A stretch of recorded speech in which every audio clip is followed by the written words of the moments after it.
Years ago, a mysterious creature recognized as the Demon King appeared out of nowhere and unified the Western continent with his supreme powers. Under his command, the Western continent's army crossed the mountains and infiltrated the neighboring countries, declaring an all-out war. Fast forward to the present, things are the same with humanity battling against Demon King's army and somehow surviving. With all this going on, a beginner adventurer named Augusta enters the guild and gets mocked by the people around him who call him the incompetent healer. Augusta, however, ignores them and approaches the main desk where the receptionist greets him. Augusta presents her with the herbs he had gathered, with the receptionist praises him, stating that these herbs are tough to gather and still, he managed to collect this much. Hearing this, Augusta starts blushing, and as the receptionist is signing some papers, she advises him that he should take on some other tasks that include beast hunting as their reward is much higher. This makes Augusta nervous as he tells her that taking up such tasks would be inconvenient for him, and as they are conversing, someone interferes with their conversation, announcing that Augusta failed all of his previous tasks except for collecting herbs.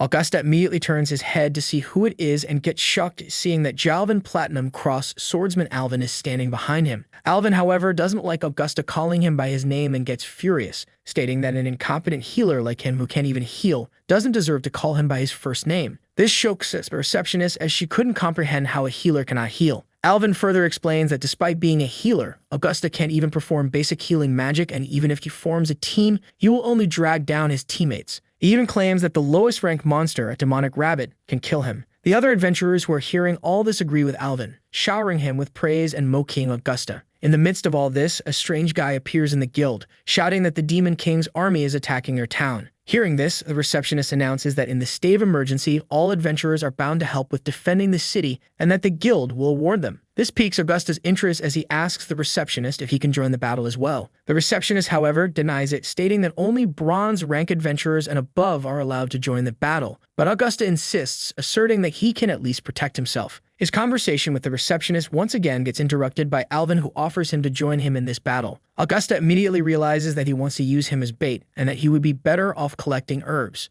Alvin, on the other hand, offers him half the special prize if he managed to lure the Demon King's army to the center of the town. Despite this offer, Augusta is suspicious and thinks that this is probably a scam. The receptionist, however, reassures him that Alvin is not lying and that she will make sure he gets the half prize if he manages to lure the Demon King's army to the town center. Hearing this relieves Augusta as he agrees to Alvin's offer, thinking that he might be able to buy his sister a good meal with this money. After gathering in the town center, the other adventurers question Alvin if he is sure about sharing his prize money with Augusta. Alvin, however, reminds him that Augusta is just fodder and that he won't be able to lure the army, asking if they are underestimating the Demon King's army. With this, all the adventurers of the town get ready to battle the army and save their town. Augusta, on the other hand, has managed to lure a demon to the town, and as he is heading towards the guild, the demon blocks his path using ice. With nowhere to run, the masked demon amasses a huge ball of ice to attack Augusta, but gets interrupted by Alvin, who is waiting for this opportunity. He praises Augusta for doing a great job luring the army into town as he slashes the demon using his sword. Seeing this, Augusta starts jumping with joy as he thinks that he has completed his job and now he can get that prize money share. Alvin, however, has other intentions as he attacks Augusta and attempts to kill him. Augusta slightly dodges his attack and questions him regarding this. Alvin reminds him that the condition for him to get the prize money was if he stays alive. Hearing this, Augusta tells him that even if he manages to kill him, the guild won't let this pass, but Alvin mocks him, stating that the guild won't care about some dispensable beginner adventurer. He then apprises him that he will teach him the true meaning of an adventurer's duel. With all of this going on, the demon Alvin had supposedly killed stands up with Alvin attacking her once again, stating that she will become his strongest stepping stone. As Alvin approaches the demon, she slaps him right in the face and then grabs his face, smashing him into the ground. This worries Augusta as he approaches Alvin to see if he is alright, but Alvin somehow manages to stand up, announcing that he is the strongest swordsman. He once again attacks the demon, but she grabs the sword with her teeth, unleashing a massive attack that pulverizes Alvin. With no other option left, Augusta himself approaches the demon and kicks her mask away, revealing her face. The demon gets showed by this and starts mocking Augusta, calling him a loser and canon, asking what can a guy like him even do. Augusta, however, looks confident as he approaches the demon and attempts to heal her, which makes the demon laugh as she continues mocking him. However, it seems like she had underestimated him as she starts feeling some change in her body, and she starts smiling. But this happiness lasts for a short period of time as her body starts ballooning and she bursts. Augusta should have been happy with this, but he is disappointed as he failed to control his powers again and destroyed the demon race crystal in the process. He could have sold the crystal to get some money, but now he has no money to pay for rent and take care of his sister, What's worse is that his level didn't increase. He is stuck as Primordial Healer Level 1. Following the battle against the Demon King's army, the adventurers gathered in the guild where someone handed Augusta his reward. Seeing the puny reward, Augusta argues that they agree to give him half the prize money if he manages to lure the army to the center of the city. But the other guy asks him to be content with the prize as Alvin took care of the army's leader, saving his life in the process, and that if he cannot thank him, he shouldn't talk about stuff like money. This shocks Augusta as he continues to argue that he completed the mission assigned to him by Alvin, and that he should get his share of money as promised. He further states that if he hadn't lured the army into the ambush area, it wouldn't have managed to win this war. Hearing this, the other guy and the adventurers watching him start mocking him, calling him lucky that he managed to survive this attack. Alvin, on the other hand, is wondering how Augusta managed to lure the army's leader to the town without getting killed or even injured. He thought that it was some random soldier, and because of that, he almost lost his life. He doesn't even know who defeated the demon, but when the person who did that shows up, he will take care of him. Amidst all of this, the receptionist interferes with the conversation, stating that she was the witness when Alvin made the deal with Augusta, and that he should be handed over the promised prize. Alvin, however, tells her that multiple adventurers got injured in this battle and gave it their all, but Augusta remained unscathed as he didn't do anything during the battle. The receptionist still insists that Augusta still deserves the promised award as Alvin approaches him, telling him that he will always live in the shadows of other people and calling him an incompetent healer. With all of this going on, a mysterious adventurer enters the guild looking for a healer. Hearing this, Augusta volunteers to be her healer but warns her that he is just a beginner-level healer. The girl, however, rushes to him without any second thought and orders him to become her team member, dragging him outside. As he is getting dragged, Augusta tells her that he is a man of principle and not everyone can team up with him. He also reminds her that he won't be able to heal her at his current level and that she should team up with someone else. The girl, however, insists that she does not change what she has already decided and he is the one she needs. In the meantime, Alvin confronts her in his usual arrogant self, informing her that he is the strongest adventurer in this town and that she should bow before him if she wants to be forgiven. The girl, on the other hand, doesn't pay any attention to him and kicks him right in the nuts, with Alvin falling to the ground in agonizing pain. Seeing this, his comrades draw their swords and approach the girl to attack her, accusing her of sneaking up on Alvin while he's injured. The girl also draws her sword, announcing that she will play with him for a while. Augusta, in the meantime, is enjoying all of this. As the adventurers ambush her, the girl manages to defeat all of them with ease. As she is slapping one of them, Alvin sneaks up on her and attacks her from behind. With this, the girl takes off her cloak and grabs his sword with her bare hands, stating that she won't play with him. She then unleashes her aura in anguish, throwing everyone away. As Augusta is trying to comprehend what just happened, the receptionist recognizes the girl as God's chosen one, the Blood Princess Angela. Angela, on the other hand, picks up a healing potion dropped by some adventurer and drinks it. Hearing the receptionist's announcement, all the adventurers laying on the ground, including Alvin, start begging for her forgiveness. After drinking the potion, Angela asks Augusta if he still wants to team up with her as she doesn't need his help anymore. Augusta still agrees to team up with her after hearing that she is the strongest chosen one in the entire continent and latches onto her thighs with Angela kicking him out of the facility. Following this, both head to the Failing Leaf Mountain for a mission where Angela hits two beasts while the other two run away. Seeing all the effort that it takes for Angela to just deal with two beasts, Augusta asks her if she's really the chosen one and wonders why it took her so much effort to face such weak-level monsters. Angela takes a deep breath and orders Augusta to cut the crap and gather the crystal core, apprising that she is in charge of killing the monster and Augusta is in charge of the loot because that's how it was decided between them. Hearing this, Augusta calls Angela by the name Godmother, asking her to not misunderstand him, and that he does not have an opinion that would challenge Angela as he proceeds to pick him up the crystal and tells Angela that she should take a break. This angers Angela as she tells Augusta that he should not call her by the name Godmother, reminding him that her name is Angela. While picking up the crystal, Augusta thinks to himself that the strength Angela now possesses is quite different from the strength she possessed when she fought with all those men in the hall. According to him, Angela is somehow weaker now, and if it takes her so much effort to deal with such measly monsters, it makes him wonder whether she's just an iron rank adventurer and not the God's chosen one. Augusta thinks to himself that if he utilizes his ability from a distance, he wouldn't have to go through all the trouble that he's going through. Seeing this, Angela inquires what is he doing, to which he replies by stating that it's just a confirmation experiment. Angela seems confused but tells Augusta to not leave her sight or else she wouldn't be able to ensure his safety. As they are roaming around, Augusta and Angela hear a scream from far away which startles Augusta. Angela, on the other hand, states that it's not far from them, pointing in a direction and tells Augusta that she smells blood from that direction. She further tells him that the sound they just heard is also coming from that direction and that they should go and check it out. Augusta realizes that the direction is the same as their destination for this mission and agrees. Upon reaching their destination, Augusta is somewhat shocked after witnessing some demons with cloaks trying to perform some dark ritual on two captured and tied up villagers.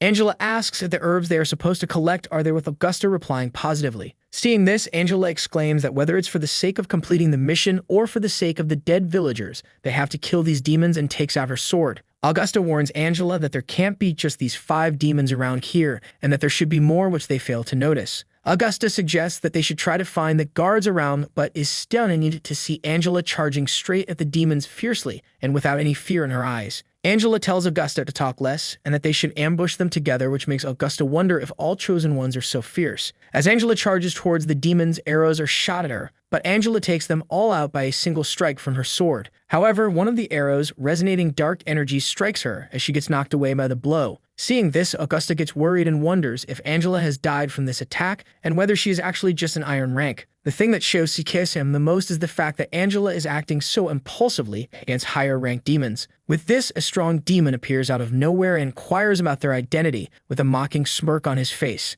Angela, now on her feet again, exclaims that it was a painful slash, but Augusta realizes that something is different, and he starts to feel that Angela's strength is somehow increasing. The mysterious demon charges aggressively toward Angela, demanding their blood. Angela, however, sends him flying with a single strike of her sword, stating that his words are not qualified. She then charges and pierces his chest, which stuns the demon as he wonders how can a human who couldn't even catch his moves just a little earlier is now overpowering him. Looking at this, the other demons shoot their arrows towards Angela, but without any hesitation, with a single strike of her blade, not only does she destroy the arrows, but also the force generated through her blade cuts a couple of demons in half. Seeing all this, Augusta, who is watching all this, apprises that the power Angela now possesses is that of a gold rank, but he can't comprehend why. He thinks to himself that maybe Angela was just putting up an act a while ago, and that maybe this is her real strength. The apparent commander of demons suddenly gets back up again with anger in his expressions and roars with rage. Holding the magic crystal in his hand, he heals himself. This shocks Augusta as he notices that the demon is directly using the power of magic crystal. The demon then approaches Angela and attacks her, and as she falls to the ground, Augusta gets worried about her partner,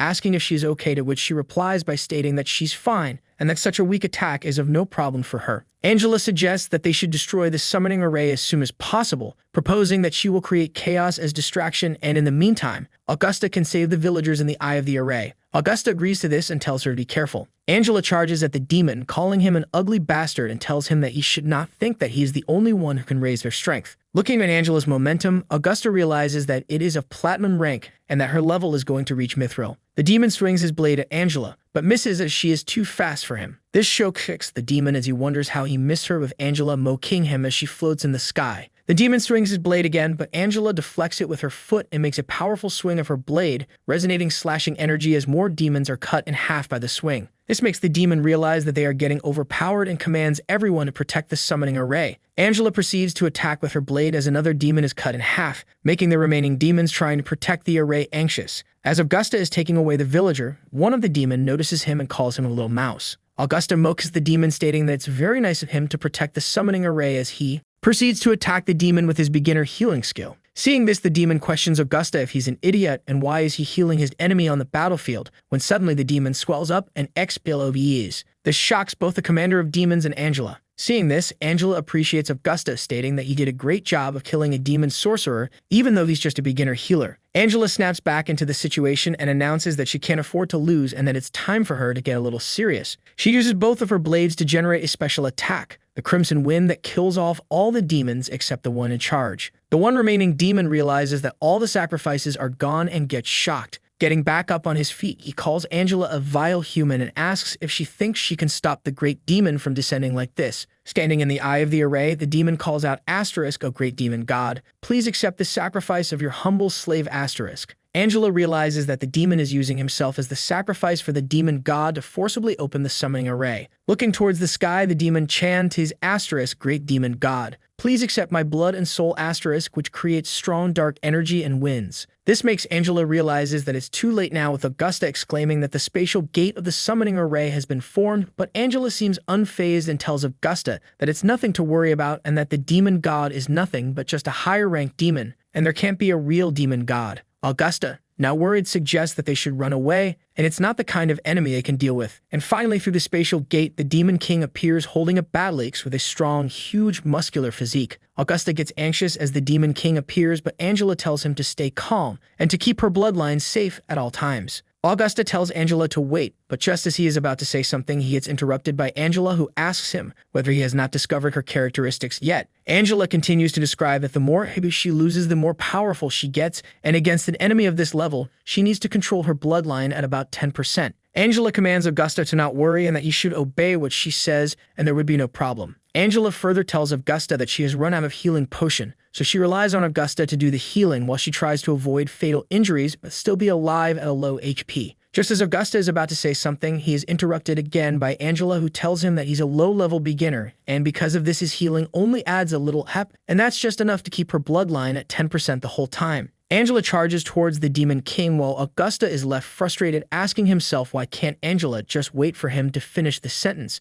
and that his healing skill doesn't add less HP, but too much of it that caused the person to overheal and explode in the process. Demon King swings his battle axe at Angela, who deflects it head-on and charges towards the Demon King as she eventually manages to land a blow, but it had to no effect on him, and the Demon King stabs Angela with his horn. Just when Angela thinks that she has the Demon King in her range, he swings his head violently, sending Angela flying and badly injures her. Augusta realizes that Angela's fighting style is way too messy and wonders whether she has always gone to battle like this despite her overall ability being increased. As he is lost in thoughts, Angela snaps Augusta back to reality and orders him to heal her quickly so that she can kill the Demon King in one go. The Demon King furiously throws the battle axes towards Angela to land a final blow. As the axes approach her, she realizes that it's not good for her, and she can't block an attack this heavy because of her at being too low, so she manages to avoid the attack and not take it head-on. The Demon King stands over an anxious Augusta, claiming that Angela has no chance of getting healed, and that he would win if he kills Augusta. Seeing this, Angela yells at Augusta to watch out and uses her special technique Death Rush to rescue Augusta from Demon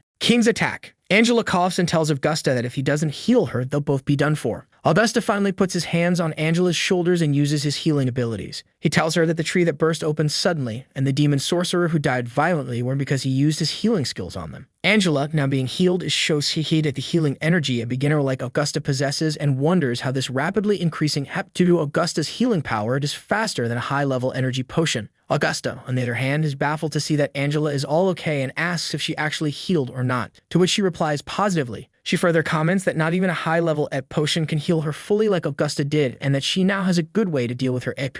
Accelerating to attack the Demon King, Angela orders Augusta to heal her when she asks for it. Augusta, however, wants her to wait, but before he can do anything, she advances to attack the demon. Demon King, on the other hand, swings his battle axe with Angela swinging her sword at the same time. Angela takes some damage but is healed immediately by Augusta. The Demon King gets infuriated seeing this, calling Angela an undead cockroach as he swings his axe once again and strikes Angela, but she's healed instantly again. This continues for a while as the Demon King keeps on attacking Angela, but she gets healed again and again by Augusta instantly. The Demon King, although furious, is also confused as to how Angela's HP bar is so useless that it doesn't fall to a certain level, but she keeps on healing again and again. The Demon King realizes something and lands a strong punch on Angela, which confuses her as she commands Augusta to not heal her. The Demon King notices that she isn't healing anymore and tells her that she can't resist his blow in this current state. Demon King decides to end this once and for all proceeds to land the ending blow, but much to his surprise, Angela commands Augusta to heal her, and that she's going to take the gamble to defeat the Demon King with 1% health. She uses her special technique Blood Burst skill and emits a huge energy blast that completely obliterates the Demon King and everything in a nearby radius, even the ground. That is when Augusta realizes this is the god's chosen one's true power. Following this, as Augusta chews on the herbs they gathered, he explains that it is the lowest level of hemostatic herbs, except for stopping the bleeding without any side effects. He further explains that it doesn't work on adventurers like him and Angela, but is one of the most commonly used herbs for ordinary people. Hearing this, Angela asks if this is the last herb as they need it for the mission, but Augusta, being wise, tells her that there are more in the deep, but they can't leave the two villagers alone. Augusta questions Angela regarding her final gamble, because in that last state, his healing amount should have caused Angela's body to explode. Angela answers that as long as she keeps losing blood faster than his healing, she can survive. Augusta is amazed as to how Angela measured his healing amount in such a short time. Angela tells Augusta that she figured this out during the battle, and that 1% of her HP is enough to kill the opponent, and that's all she was betting on. On hearing this, Augusta calls her a lunatic for betting on 1% HP. Angela explains that she is the god's chosen one, but because of her characteristics, she is both the strongest and the weakest, and compares herself to Augusta, stating that they are quite similar since he is only a beginner-level healer that has the strongest amount of healing. So it could be said that he is the world's strongest level 1 support. Angela continues to explain that she needs to keep dropping her HP gradually in order to become stronger, but it's not suitable for her to lose too much blood in an instant. As for Augusta, his heal is high but slow, because of which it acts as a chronic poison for the average person. So only someone like Angela can sustain it. Angela exclaims that as long as they can unite, they can become the strongest, and asks Augusta to team up with her because she needs him. Augusta is shocked at first, but then, with an exciting smirk, he agrees to try it out. A man's body is lying on the ground with blood everywhere, with a very young Augusta staring at it in shock and wondering why this happened when all he wanted was to help with healing. And suddenly he wakes up, realizing that it was all just a bad dream. Augusta makes breakfast for his little sister Anna and calls her out. Anna excitingly tells her brother that she has a big surprise for him today and reveals that Augusta's jacket that was torn is now all fixed. Augusta gets thrilled and puts the jacket on and exclaims that it's perfect. Anna curiously asks Augusta why he came late yesterday and if something had happened, to which he replies negatively. Anna wonders if it was her fault and sadly exclaims that if she wasn't so weak, she could have shared the stress of her big brother, but Augusta calms her down and tells her that it's his duty as a big brother to take care of her young sister, and that if she wants to help him, she should wait for her body to recuperate, to which Anna agrees. Augusta closes the door to leave the house and is jump scared from behind when Angela greets him with a "yo." He thought it was a J-os and starts shouting, but Angela finds it unpleasant and asks him if he has any manners. Angela explains that even though they did form a team, but they did not decide on a gathering location, so she came to August's house instead. Augusta teases Angela by asking her if she's not a pervert, because squatting was the first thing that came to her mind while waiting outside his house. Angela exclaims that she was unaware of the situation. Augusta and Angela arrive at the guild and witness that an elf man is furious at Alvin, claiming that he heard it from Trisha that it was Alvin who sent her out on a trip last night. Alvin defends himself, saying that he shouldn't be ridiculous and that he never left the room last night. The argument continues, to which Alvin says that what has not been done is not done. Augusta asks from someone about what's going on, to which the man replies that Trisha was called out last night by Alvin, but she never came back. The man further tells them that everyone knows Trisha has feelings for Alvin and Elfman doesn't accept it. This makes Augusta realize that it's a love problem. The team is disbanded by Alvin as he believes that they don't trust each other, and Alvin walks out alone, claiming that since the mission was taken by him, it is his responsibility alone to solve it. Augusta realizes that it's useless to think so much about an irrelevant situation when suddenly he is greeted by the receptionist. She asks Augusta how she can help him, to which he replies that he wants her to give the highest difficulty mission on this site. The receptionist offers a hunting mission deep inside the Black Smoke Mountains and tells him that there are relatively few magical beasts nearby, so he only needs to worry about hunting objects, and that this is an A+ level high difficulty mission. Just as Augusta is about to take the mission, he is stopped by Angela, who tells him that it's a little inconvenient for such a difficult mission today, and that perhaps a mission with a low difficulty would suit more. The receptionist recognizes Angela and asks her if she's okay, to which she replies that she's fine and it's not a big deal. The receptionist offers another mission, this time a B+ level hunting mission, but Angela tells her to lower it even more. The receptionist, confused, says that the only mission lower than this would be C-rank herb collector mission. Angela agrees to the mission and, holding the map in her hands, orders Augusta to follow her. A total of 6 beasts, all of which are miscellaneous grade magical beasts. They are not high level, but since they are collective, they are the most troublesome around here. As Augusta and Angela are observing them silently, Angela asks Augusta regarding their strategy. Augusta, without any hesitation, replies that they should all be destroyed at once and runs towards the beasts. Angela, however, wants him to wait, but he doesn't pay attention to her. Augusta mocks at the beasts, standing in front of the beasts with a middle finger, calling them stupid pigs who eat, drink, and sleep, and that they should get up and do something if they have the guts. As soon as he looks behind to call Angela so that she can deal with the beasts, he sees her running away. This shocks him as he decides to flee away as well, and the beasts start chasing both of them. Somehow they climb up a tree and escape the beasts. Augusta, worried about what just happened, asks Angela if something is bothering her because she has been acting strange today, and if this group of beasts shouldn't be a threat for someone like her. Augusta addresses that everyone has their secrets that they are not willing to talk about, but basic information shouldn't be concealed since both of them are working together, and it puts his life in danger as well. As Angela explains to Augusta that the power of the Chosen One can only be used once in a witch show, kicks him, as he comments that the combination of the weakest with the weakest is of no use if that's the case with her powers, to which Angela has no reaction except just telling him that it's not her fault, to which Augusta replies that they should continue with the mission and regretting over this is of no use. He holds out a cup towards Angela that is very stinky and explains to her that it is the scent that rattle wolves hate, and since rattle wolves are the most troublesome beasts around here, as long as they have this scent, it'll keep the rattle wolves away from them, and they'd be safe. They finally find the herbs needed for the mission, which makes both Angela and Augusta happy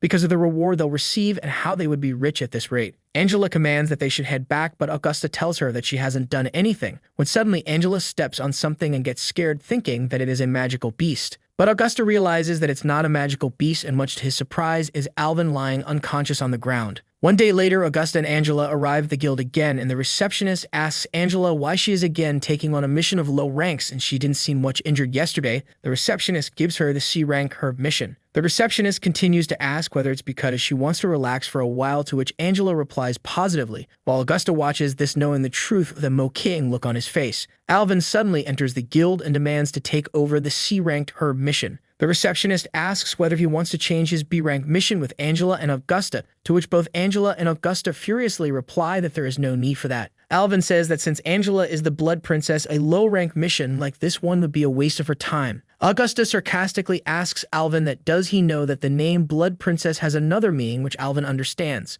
Angela, however, doesn't understand what just happened. Alvin then decides to team up with Augusta and Angela in the meantime and shakes his hand, with Angela asking her politely to advise him through this mission, to which Angela agrees. On their mission, Alvin kills the beast with a single slash, and this time around, with the help of this power fuel fighter, everything is going smooth for Augusta and his team. Augusta and Angela cheer for Alvin, chanting that he is the best, but he is annoyed by that and tells them to shut up as they are being too noisy. Upon reaching the guild, Augusta suggests that they should have a drink, to which they all agree and have a cheers later on, since they completed the mission successfully and got extra rewards too. They get better and better together, as if they were together from the beginning. Augusta asks Alvin if he is okay in being with them all the time, with Alvin counter-questioning him, asking if anything is wrong with that. Augusta explains Alvin that he is different from them, and he has a lot of room to grow. Hearing this, Alvin slaps Augusta and tells him to not think of it as a big deal, because this was his own decision, and it has nothing to do with anyone else. He further tells him that the pace now suits him more, unlike before where the anxious him just seemed like a fool. This relives Augusta, and as they are conversing, a group of men call out Alvin, and one of the men commands that they need to talk to Alvin about the recent disappearance of their companion. Hearing this, Augusta anxiously tries to defend Alvin by stating that Alvin was with them the whole time. But he's interrupted by Alvin, who tells him to shut up and that it's none of his business. Alvin declares that he would go with the men, and whatever it is, it has nothing to do with Augusta and Angela. As the men take Alvin with them, he looks at Augusta and tells him that he is sorry for the delay, but he has paid back the favor. At night, Augusta tries to investigate about the disappearances. He wonders that all the people disappeared are related somehow to Alvin, but whoever is responsible for the predator can't be Alvin, since he was with them the whole time. He reflects on the fact that the culprit is acting every day and concludes that the predator is in a hurry and will act again today. While pondering, Angela appears and tells Augusta that she's been waiting for him, but he gets jump scared and yells ghost again, just like the last time when Angela was outside his house, because of which all of this feels like a deja vu to Angela. They both head out for the search. While running, Angela asks Augusta whether he has found the culprit's location, to which he replies that he is not sure, but through the information he has gathered, he can only determine a general location. On reaching the location, they find that Alvin is standing holding hands with a woman, which shocks them. Alvin asks the woman if she's ready, to which she utters yes, calling Alvin a lord, and with an evil smirk on his face, Alvin orders her to give her life. Just then, the real Alvin arrives, charging at the fake Alvin, and the girl snaps back into reality. She doesn't know where she is, and the real Alvin orders her to run away and tell the others that a demon invasion has taken place. The doppelganger of Alvin, who is actually a demon, is surprised to see Alvin and wonders how did he get here since he was in an entanglement. Alvin confidently exclaims that a few idiots are not strong enough to stop him, and that he'll settle with the demon for the past few days' trouble at his cause. The demon, however, instantly overpowers Alvin, grabbing him by its tentacles, and tells him that he just wants some target to not escape, but will kill Alvin now since he is standing in the way. He throws Alvin at Angela, and they collide, but to his surprise, his target, who is actually Augusta, is also there. Laughing on the fact that he didn't need to make an effort at all to find his target, he grabs Augusta by the neck using its tentacles and manically exclaims that his lord didn't say that the target had to be alive, and that he will suck Augusta dry and take him back, as he continues to laugh. Just in the nick of time, Alvin arrives and with a firm swing, cuts off the tentacles of the demon holding Augusta. Angela catches Augusta, and Alvin orders them to leave first, and that he'll hold back the demon. But just then, he gets stabbed by the demon's tentacle, which makes him puke, and the demon throws him away with the swing of the tentacle. The demon mocks Augusta, exclaiming that it's a touching friendship, but no one will get out of here alive. Augusta, now in fury, tells the demon that has pissed him off. The demon, however, seems unfazed and tells Augusta that these would be his last words as he draws his tentacle to strike Augusta, yelling that he will die. But to his surprise, Augusta uses his healing ability on his tentacle from a distance, obliterating it completely. This shocks Angela as Augusta explains that healing spells are of two categories: the instant healing that has short range but fast healing, and the slow healing that has short range but slow effect. The demon, on the other hand, is baffled and furious at this and proceeds to attack Augusta again. But this time around, Augusta again utilizes his healing technique to obliterate another tentacle. This makes the demon even more furious, as he can't seem to comprehend what's happening since Augusta is only a level 1 healer, yet so strong. With no other option, the demon proceeds with another futile attempt on Augusta, but yet again his efforts bear no fruit as Augusta obliterates his arm using his ability. In desperation, the demon tries hand-to-hand combat with him, but Augusta grabs the demon, stating that hand-to-hand combat is his advantage. Augusta uses his healing power to completely annihilate the demon as the demon swells up and bursts, causing an explosion. Angela admires that Augusta is really strong and Augusta calls her, so she can help him pick Alvin up and take him to another healer since Augusta can't use his healing abilities on Alvin. Alvin, taking his final breaths, apologizes to Augusta that he has caused him a lot of trouble and has looked down on him. Augusta tells him to stop apologizing as he has never cared about this kind of stuff and that he should hang on. Saying that he is sorry and Augusta must survive, Alvin falls to the ground and dies. Augusta, deeply saddened by this, holds Alvin and tries to heal him when Angela tells him that he's already dead. He screams in anguish on the death of Alvin. While Augusta and Angela are at Alvin's grave, Augusta, deeply saddened by the death of Alvin, utters cremation 50 copper, cemetery 50 copper, a total of 1 silver coin. This is the value of a person's life. He further states that as an adventurer, witnessing casualties is normal, and just as he's about to say something, he stops and tells Angela that he needs her help to take care of her sister while he's gone. Angela seems confused and asks him where he is going. He takes out a fragment of the spiritual core of his sister and explains to Angela how the demon had this fragment and that he needs to get his sister's spiritual core back from him. Angela doesn't understand much and asks what is going on, with Augusta explaining to her the entire past. Augusta explains that 7 years ago, he used to treat civilians in the territory through his healing power, and since he was an adopted child who wasn't qualified for inheritance, his family and castle treated him like family and didn't bully him for his adoption. One day, as he was away from the castle, treating civilians in the territory, he felt that something was off in the castle and everything was really quiet. He smelled blood coming from a room, and upon investigating its source, he witnessed maids of the castle lying on the floor, unconscious. He tries to search for Bruce and Prima, but unfortunately, they had died by then. He still continues his search, and after some time, he comes across his sister Anna lying unconscious on the floor. He takes Anna in his arms, crying and yelling for her to wake up when suddenly he hears her breathing. Hearing this, Augusta tries to heal Anna so that she becomes conscious again, but no matter how hard he tries, he can't do anything. Augusta comes to realize that Anna had lost her spiritual core, and since the spiritual core is the core of human life, without it, Anna wouldn't survive. So as a last resort to save her, Augusta transferred his spiritual core into Anna so that she can at least be brought back to life, but Augusta knows that now he doesn't have much time and needs to find the man who has his sister's spiritual core. Upon hearing all this, Angela asks Augusta if he is the one without any spiritual core now, to which he answered positively. Angela can't seem to understand how Augusta is still surviving without any spiritual core and questions him about it, but even he himself has no clue as to how he is still alive. All he knows is that after losing his spiritual core, he lost his original powers. Angela proceeds to wonder whether Augusta is God's chosen one as well, but realizes that his body is not strong enough to withstand the power of gods. Angela suggests that Augusta should come with her to Omelopus and that she knows someone there who might be able to unlock the secrets of Augusta's body. Augusta hesitates, but Angela exclaims that since they are partners, his business is also her business, and that they are going to become the Stromangy STM together. Augusta and Angela arrive at Augusta's house, where on opening the door they get greeted by his sister, who asks him where he has been all this time. Augusta replies by stating that he went to take care of something, as Angela notices Anna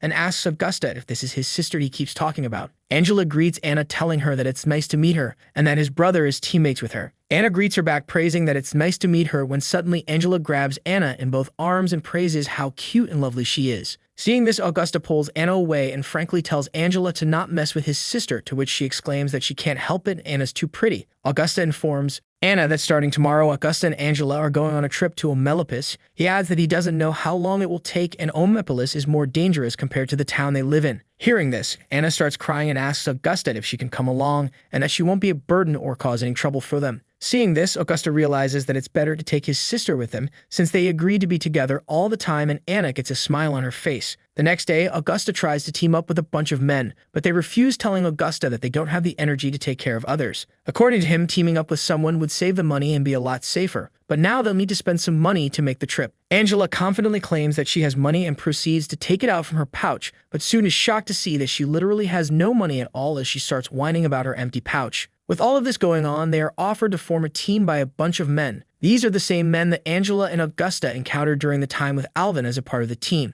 Augusta is surprised and happy at the same time and can't believe it. The men tell them that it's compensation for what happened before. They reach Olympus, and after bidding farewell, Augusta asks Angela regarding their destination, to which she replies by pointing in a direction that's a lot further. Augusta questions whether they should check in at the inn first, but Angela proclaims that Shirley's place is also an inn, which is much cheaper than the other inns around. Just as Angela proceeds to tell Augusta that he has to be mentally prepared to meet Shirley, they see a huge hot-head man punch another man, yelling in rage that he hates people who do commissions for free without going through the inn. The man that was punched begs the other guy to forgive and asserts that he won't dare do it again, and the hot-head man leaves, declaring that if something like this happens again, he won't spare him. Seeing this commotion, Angela interprets that Omepolis is more dangerous than she thought, but since it's a big city, so such a thing is inevitable. She further exclaims that it's getting late and they should get going. Just then, Augusta notices that some lady is lying on the ground unconscious and asks her if she's alright. Angela, Augusta, Anna, and the stranger they found on the road eat at REI, which is apparently a restaurant. After finishing the food, the stranger apologizes for making them broke because of the huge bill, which was a result of the amount of food she ate. Angela tells her that it's rare to see people fall on the road because of hunger as Augusta stares at the bill. The stranger tells Augusta that there are situations that can't be explained. Hearing this, Angela responds without much thought and agrees to the stranger not explaining the circumstances.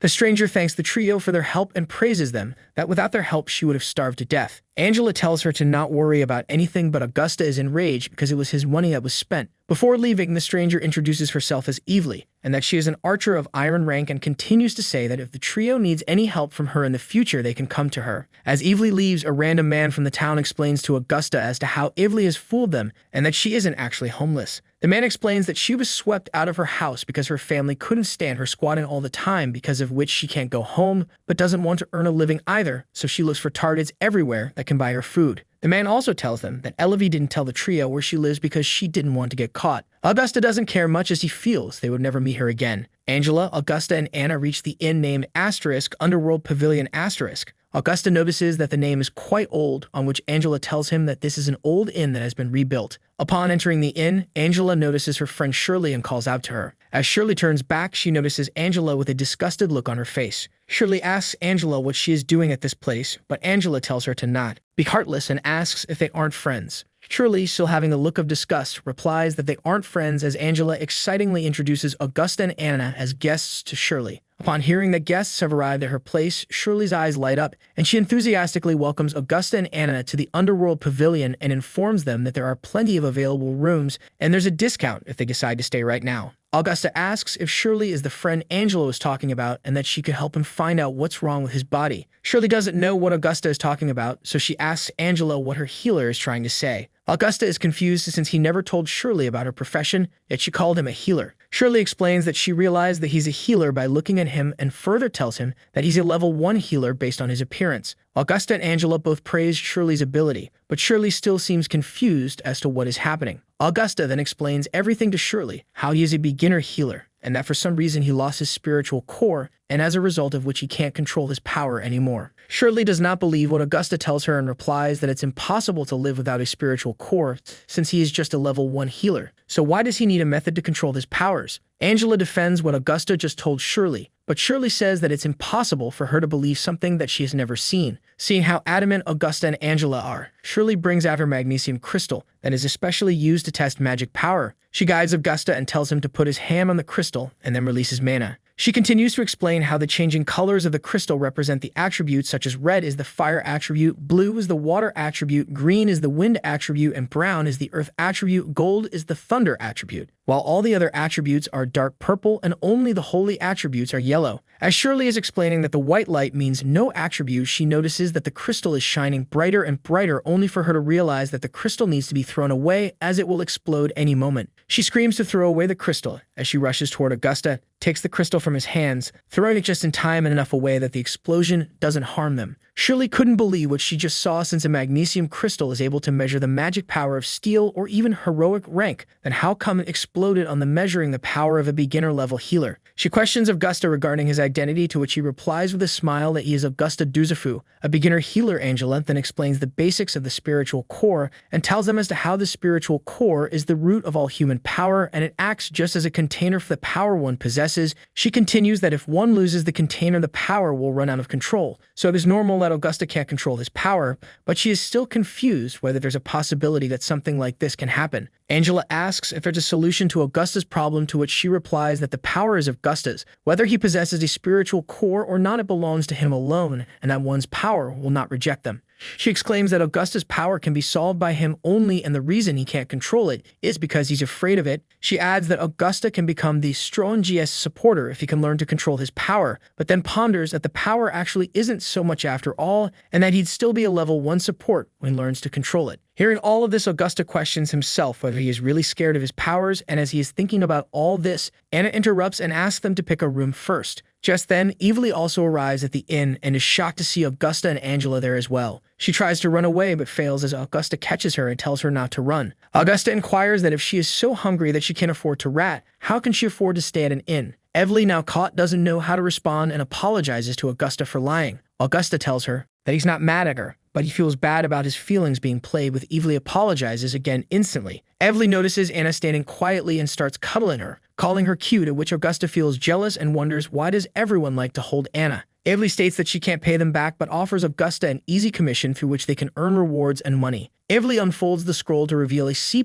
rank mega collection commissions. She informs them that there is no limit to the number of recruits and that they just need to complete it to get their reward. Angela questions if such a generous commission does exist, but is told that it is an official commission of the mansion. Evelyn describes that the more people there are, the less each person will get, but at the end of the day, it's all easy and free money. Angela finds the task simple and concludes that if they hide in the crowd, it would be easy to complete it without even killing a beast. But Augusta raises the question that what if someone else also thinks the same way they are thinking? Evelyn, in all enthusiasm, announces that she has the dream of making money in the easiest way and then live a life without working, and that if someone also stays back like them, it will retreat further. Augusta admires that Evelyn is a genius, and both Augusta and Evelyn shake hands with one another. Evelyn describes that the number of people accepting the commission is large. However, since the route of the mine isn't straight, there are many side routes. She further adds that because of these routes, the number of people will gradually disperse along different routes, so it is important that they observe the movement of crowds at all times, and as long as they follow a large group, they will be able to ensure their safety. Evelyn and the group devise a strategy that one of them will always stand on top and observe the crowd at all times, so Augusta keeps Evelyn at the top. The strategy seems to be working for them, and Augusta is joyful, feeling that the reward is easy to get. The other people feel a little jealous looking at their strategy for this commission. Evelyn, Augusta, and Angela start staying behind a group of men also trying to get their reward. They fight off a beast that emerges but are furious that the group isn't helping them at all and are here for easy money. Just then, a soldier-level monster appears. Seeing this, the group of men first decide to not be afraid of it and kill it, but on hearing the monster's roar, everyone starts running, including Augusta, Evelyn, and Angela. With all of this going on, another monster of the same level appears, and the group is now surrounded by two monsters with nowhere to hide. Evelyn, seeing this, starts putting up the fight and makes a strong cut on one of the monsters, which is praised by Angela. At the same time, Angela also strikes the other monster with her blade and kills it on spot, exclaiming that it was easy. Just as they feel the danger is averted, a whole pack of monsters appears from the den and starts chasing the group when suddenly a person appears and smashes his weapon on the ground, creating a huge wave that sends everyone flying away, including the monsters. As the dust settles, Augusta looks up and the man introduces himself as Harold Rupert Platinum, rank Berserker. Augusta yells at Harold that he almost hit them but suddenly realizes that the bunch of men that were with them are dead with blood everywhere. Evelyn realizes that the wound that caused their death wasn't from a monster, with Angela noticing a strong stench of blood from the wound. With this, both of them turn around to look at Harold, who has an evil grin on his face and concludes that the smell is coming from him. Harold acknowledges both the women, stating that they are smart, but not as smart as him, and adds that he hates smart people. Augusta, shocked to see the sight of dead bodies, asks Harold why did he kill these people, to which he replies that he came down here for the money, and that is all that matters to him. Angela, now furious, tells him that even if that is the case, he doesn't have to kill his own kind, and that he is Shirai's eye. Hearing all this, Harold replies that her thoughts are naive, and that's why people like her will be miscellaneous fish forever. He continues to explain ideology that only a few people can stand at the top while others are just stepping stones. And it doesn't matter how many stepping stones he sacrifices as long as he gets something for himself. He further adds that weak people always like to team up, but they're easy to deal with, and that as long as he kills everyone, he'll get all the rewards. Harold tells the trio of Augusta, Angela, and Evely that there is an elite-level monster in the direction behind them, and that is the only way to leave. Harold mockingly asks whether they want to be killed directly or by struggling as they attempt to get away from him. He then smashes his kanabo on the ground, chanting Earth Bash, creating an explosion alongside powerful winds. Angela asks Augusta if he's alright, to which he replies that he's fine and to not worry about him. The battle gets serious as Angela charges at Harold, swinging her sword at him, but he blocks it easily with his kanabo with a Moxie King face and uses his strength to overpower Angela, sending her flying. Just then, Evely shoots an arrow at Harold but misses, and as she prepares herself again for a shot, claiming that she won't miss this time, Harold glares at Evely and tells her that she is annoying and uses his strength to overpower her as well. Angela doesn't give up and proceeds to perform an attack on Harold again as Evely uses her powers to grasp his kanabo. Since Harold couldn't use his kanabo, Angela finds the time to strike him with her sword and Harold is sent flying, but soon Angela realizes that it didn't really affect Harold at all. Harold, now back on his feet, seems ferocious and declares that it's time to end this game. Augusta realizes that Angela is exhausted from the fight and asks her if she's alright. Even though she utters that she's fine, Augusta realizes that although none of the injuries were fatal, it would be too dangerous for Angela to continue fighting in this state. He also looks at Evely, knowing that an archer's body is more fragile than a warrior and that Evely must have also reached her limit by now. He wonders how to deal with the situation since the difference in their ranks is too big and they can't stop the opponent, but if they don't do anything, they will die here. Augusta suddenly gets flashbacks of the incident that took place in the castle years ago, and that he couldn't do anything about it, so he ponders heavily how he can find a way to get out of this situation. As he is thinking about all this, Angela tells Augusta to heal her, asserting that even though her body hasn't recovered enough to use God's chosen lower, but as long as she gets healed by Augusta, she can continue to fight, and that they have a chance of winning. Hearing this, Augusta is worried about Angela, that she is seriously injured and will die at this rate. Angela tells Augusta to believe in her. Meanwhile, Harold just stands there, asking whether they have shared their last words, and proclaims that it is useless to talk so much since they're not going to get out alive anyway. Angela stands back on her feet with her eyes brimming with confidence and asks Evely, who is also ready for the fight, whether she can continue, to which she answers positively. Angela charges at Harold, but yet again, her attacks are absolutely futile, while on the contrary, Harold lands a powerful strike using his kanabo. Evely, on the other hand, attacks with an arrow to distract Harold while Angela tries to perform a sneak attack, but much to her surprise, Harold proclaims that he never took his eyes off Angela and smashes her away. Augusta quickly realizes that Angela will die because of the damage that the strike caused and uses his asterisk awakening skill Infinity asterisk in order to heal Angela instantly. Angela stands back up again as if nothing happened. This show kicks Harold as he can't seem to comprehend how she still has this power since his attack would have been enough to kill her. A radiant energy beam is emitted from Angela's blade, striking Harold, that leaves him stunned and furious at the same time, and that is when he realizes that it is actually Augusta that is the reason behind everything. He attacks Augusta but gets intercepted by Angela. With no other option left, Angela utilizes her asterisk, God's chosen scarlet / asterisk, to strike Harold and finally manage to cause some damage. As Harold is lying on the ground, he exclaims that what he's about to do is the result of their own actions and takes out a mysterious fragment. Upon seeing the fragment, Augusta gets shocked, wondering if it is what he thinks it is. Harold eats the fragment and transforms into an enormous monster, stating that it is the power of the fragment, while Augusta is shocked seeing this. However, much to Harold's surprise, Angela high-fives Augusta and tells him that it's up to him to finish this. Harold doesn't understand what just happened and starts mocking them, seeing that they are making the healer battle him. Augusta uses a primary healing skill that causes Harold's arm to burst. Harold is shocked and confused, uttering that Augusta's biggest failure is not having any battle skills, but Augusta turns everything around real quick using his primary healing skill on Harold again, and this time around. Harold swells up and bursts, creating an explosion as he is wiped out completely. Evely seems confused about what just happened and utters that isn't Augusta just a beginner healer, to which Angela replies proudly that Augusta is the one who's going to become the strongest beginner healer in the world.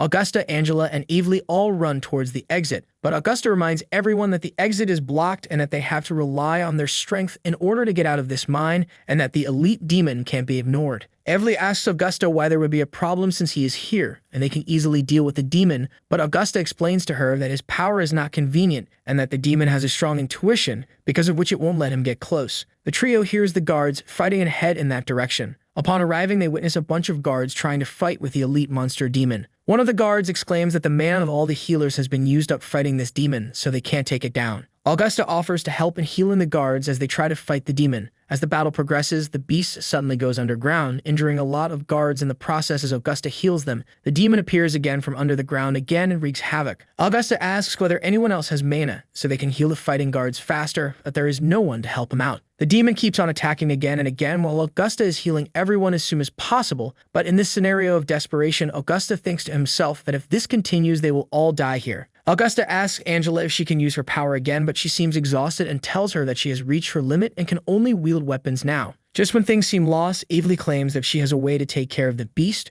but she needs someone to help. She continues that her trait requires wind flow, but the place where the beast is present is not approachable, and that if somehow they can widen the gap, they have a chance at killing the beast. Hearing this, Augusta asks the guards if anyone from them can break the gap, to which one of them replies that the distance is too far and even if his magic hit that spot, it won't be powerful enough to make a difference. One of the guards, holding a sphere that is filled with powerful gunpowder, explains that as long as the distance is almost enough, the gap may explode. Pointing to one of the guards, he commands that since the guard is an archer, he can use the bomb as an arrow and cause the gap to widen. Hearing this, the archer is stunned and tells him that the bomb is very different from an arrow and that it wouldn't be possible to do the task as both of them start arguing with one another. Seeing the argument, Evely suggests that there is another method they could use, and by using the monster as a platform to perform a second relay in the air, they may be able to reach it. One of the guards is courageous and offers to help in completing the task. He states that he can withstand at least one attack from the monster and asks Augusta whether he can heal him when he is attacked, to which Augusta replies positively, assuring him that it won't be a problem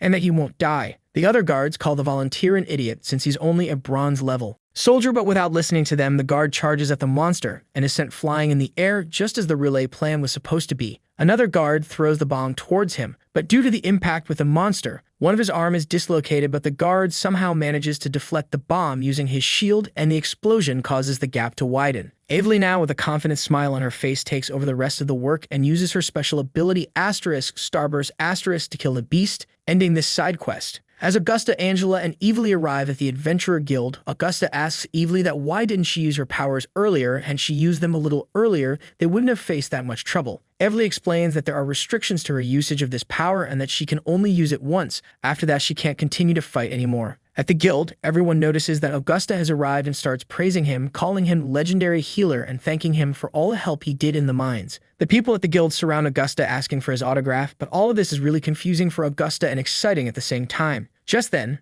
a man asks Augusta if he wants to join his crew. This man is none other than Buck Clive, who is a platinum rank adventurer. Angela is silent when Buck offers Augusta the chance to join his team, but Augusta declines and apologizes to Buck that he can't join his team since he already has his own team. Hearing this, Angela's eyes start beaming with light and Buck leaves, telling him that he is always welcome to join. Another man, shocked at Augusta's response, tells him that Buck's team is at least gold rank adventurer and questions why he didn't join them, to which Augusta responds by stating that he has his own team as the trio leave the guild. Angela asks Augusta about why he refused the offer to join Buck's crew, and that it would have been easier for him to team up with them. Augusta responds that if they found out he only possesses one primary healing, he would have been rejected. He looks at Angela and with a spark in his eyes tells her that it was only because of Angela that he didn't join. This makes Angela extremely happy as she tells him that they will become the Strong-GS together. They both proceed for a fist bump and Evely is standing there, confused about their enthusiasm. Following this, the trio arrive at the Underworld Pavilion where Anna is waiting for them and greets his brother with a smile, hugging him tightly.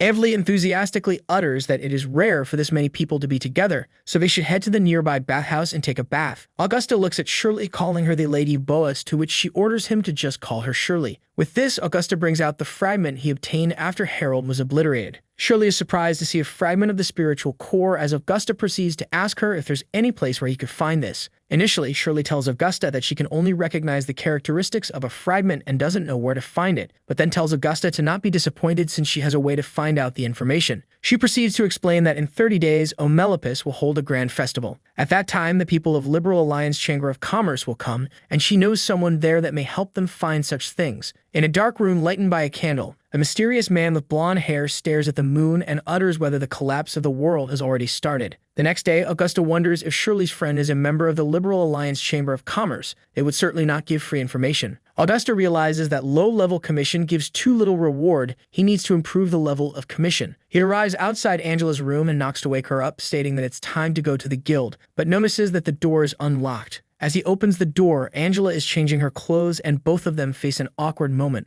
Augusta tells Angela that he didn't mean to look at her but is thrown out of the room by Angela. On their way to the guild, Augusta tells Angela that he really didn't know that the door was unlocked and there was someone inside. Hearing this, Angela asks him if he saw anything, to which he replies that the sunlight reflection in the room was too strong, because of which he could not see anything. Angela forgives Augusta, telling him that it was his little sister Anna that left the door unlocked, but if there's a next time, she'll kill him. This scares Augusta, as he anxiously tells Angela that there won't be a next time, while she looks at him furiously. Angela and Augusta arrive at guild, where they are greeted by the receptionist. Augusta asks the receptionist about the new commissions, but the receptionist has other things in her mind since she starts to develop emotions towards Augusta as he gets close to her. She tells her that it's too early in the morning and that he can do whatever he wants to at night, to which Augusta seems confused and realizes that the receptionist's personality is completely different from before. He asks Angela to help her in this situation, as Angela furiously exclaims that she won't do anything tonight and wants the commission handed right now. The receptionist takes out the scrolls and hands Augusta a C-rank mission,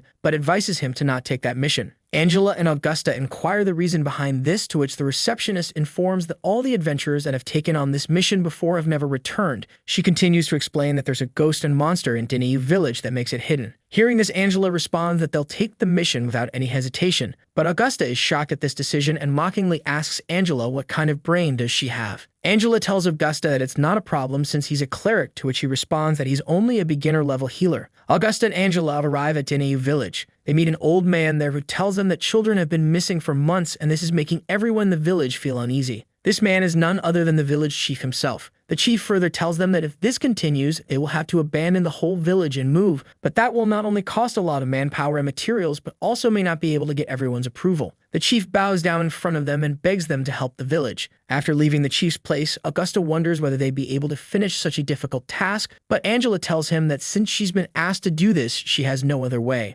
Augusta ponders that he should have brought Evely with him on this mission, since her abilities could be utilized in this open air. Just then, a girl arrives asking Augusta if he's the adventurer from Omelopus, to which he responds positively, further inquiring who the girl is. The girl, very drifted in her attitude towards Augusta, asks him if he has a girlfriend and if he has any particular requirements. This confuses Augusta, as the girl introduces herself as Nadia, and that she will become Augusta's girlfriend. Angela, however, breaks the scene and exclaims that they have important work to do. Grabbing Augusta by his arm, she starts to drag him with her. On seeing this, Nadia asks if Angela is Augusta's girlfriend, to which Angela responds that she's not the girlfriend of this nasty guy, and after hearing this, Nadia wastes no time in grabbing Augusta by the arm and asks him to accompany her. Nadia brings Augusta and Angela to the village North Forest. Augusta explains that according to the village legend, there's an abandoned house in the forest with invisible ghosts and ghouls. He further explains that in order to verify whether all of this is actually true, the only option is to visit the abandoned house location. Augusta tells Nadia that since the place for which they are headed is really dangerous, she should wait behind until they arrive. But Nadia seems worried and tells Augusta to not leave her behind, since all of her friends are disappearing one by one,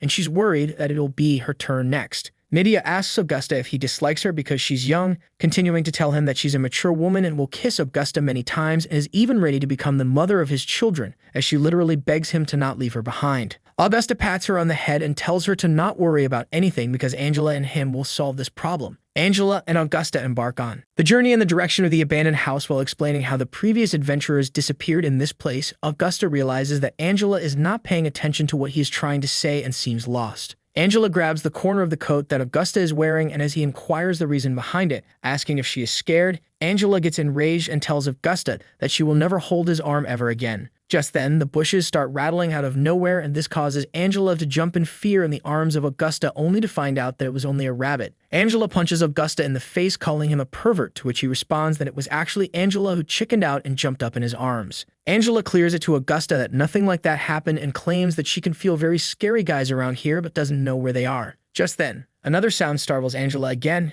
and she hugs Augusta in fear, and another awkward situation is created. Following all these awkward moments, Augusta and Angela finally arrive at the abandoned house, and Augusta realizes that the house doesn't look very shabby and looks just like any other normal house. Angela exclaims that she can't walk any further and falls to the ground for some rest, and Augusta tells her that it's all because of her. They both feel so exhausted. Angela tries to open the door to enter into the house, but the door is locked, so Augusta suggests that they should find another entrance to the house. While they both are trying to find another entrance, Angela calls out Augusta to look at something. She tells him that there's a small plantation next to the house, and Augusta ponders if someone is actually living at this place. He picks out a leaf from the plantation and realizes that it's a tea leaf, but Angela proclaims that it is a variety she has never seen before. Augusta tells her that it's broadleaf tea, and suddenly they hear the footsteps of someone behind them, and Augusta inquires about who it is. A woman named Mrs. Snow appears and counter-questions them as to who they are and what are they doing in her house. Angela apologizes that they didn't know people were living in the house, but Mrs. Snow realizes that they are adventurers by looking at the way they are dressed and takes them inside the house. Inside the house, Mrs. Snow offers tea to both Angela and Augusta and tells them that this is all she has right now to offer. Augusta tells Mrs. Snow that she's too kind, while Angela adds that the tea is good and it's best to have a cup of tea like this after the journey. Mrs. Snow asks Angela and Augusta whether they are a couple since they didn't see anyone else around the area, to which Angela is stunned and replies that her and Augusta are just teaming partners. Augusta asks Mrs. Snow why people have been claiming that this place is abandoned since Mrs. Snow is living there after all, to which she responds that it's because of that incident that people don't want to come here. They ask what the incident was, and Mrs. Snow explains that one night many years ago she gave birth to a baby boy named Hope, but sadly Hope was born with some physical defects, because of which the people of the village and even her husband thought that Hope was a monster, so she had no other option but to take Hope away and live in the forest. Mrs. Snow continues to explain that after her child died, the village feared that the spirit of her child would come back for revenge, and because of this no villagers ever come to this side. Augusta apologizes to Mrs. Snow about bringing up her past, but she doesn't seem worried and tells them that she'll get more snacks for them and leaves. Just as Angela is about to pick up the teacup in order to have another sip of tea, Augusta stops her, which makes her a little angry at first, and she asks Augusta why he did what he just did, to which Augusta tells her to not say anything, and that something is wrong with the tea. Augusta explains it to Angela that the broadleaf tea they are drinking is very different from all the broadleaf teas he's ever had, and that he suspects the tea is poisoned. Angela, still confused, doesn't believe Augusta and tells him that maybe he is overthinking everything, but Augusta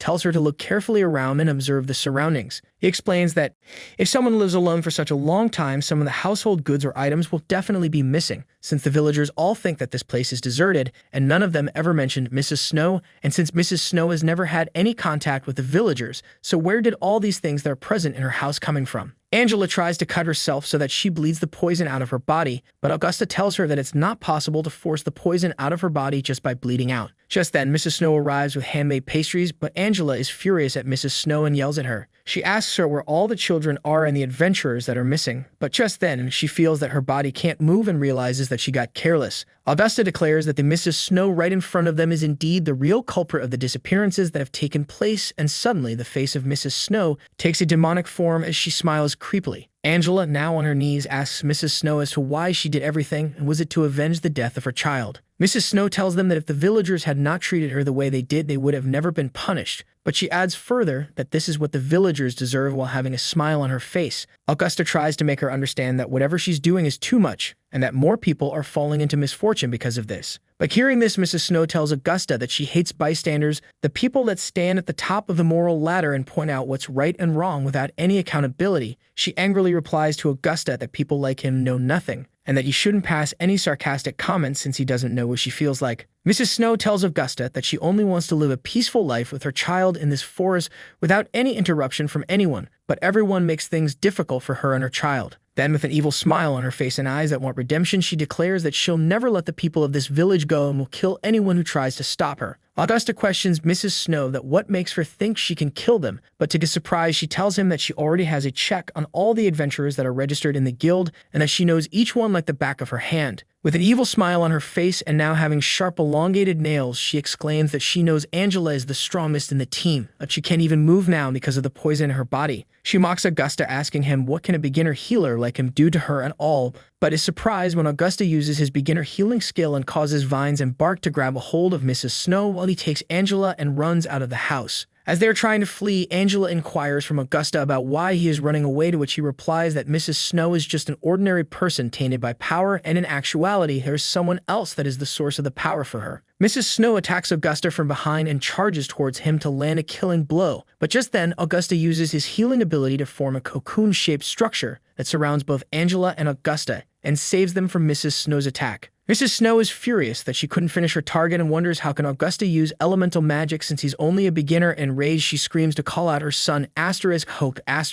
On her calling, Hope emerges from the forest and is a huge chief-rank demon that has the face of a baby, but is terrifying to look at. Inside the protective cocoon, Angela is worried about Augusta's wound and tells him that they have to move quickly since the demon Mrs. Snow has summoned is by far the strongest demon they've ever came up against, but Augusta tells her that they can't go anywhere. Angela suggests Augusta to leave her behind and go alone since the cocoon can't protect them for long, but Augusta explains it to her that since his magic can exceed the limits of wound healing and is not an ordinary magic that will only heal the person to a fixed level and not more than that, so he can use this ability to restore Angela in her normal state, and that the damage could be diverted using his healing abilities. He further explains that he'll use the healing magic to speed up Angela's metabolism to eradicate the poison in her body, but since this is the first time he will perform something like this, he needs her help with it. He pulls Angela closer to his body and Angela agrees to what Augusta wants to do. Both of them look at one another with confidence and Angela tells Augusta to make her body a mess in the hopes that somehow it will work and will heal her. And that's how the first part of this manhwa ends.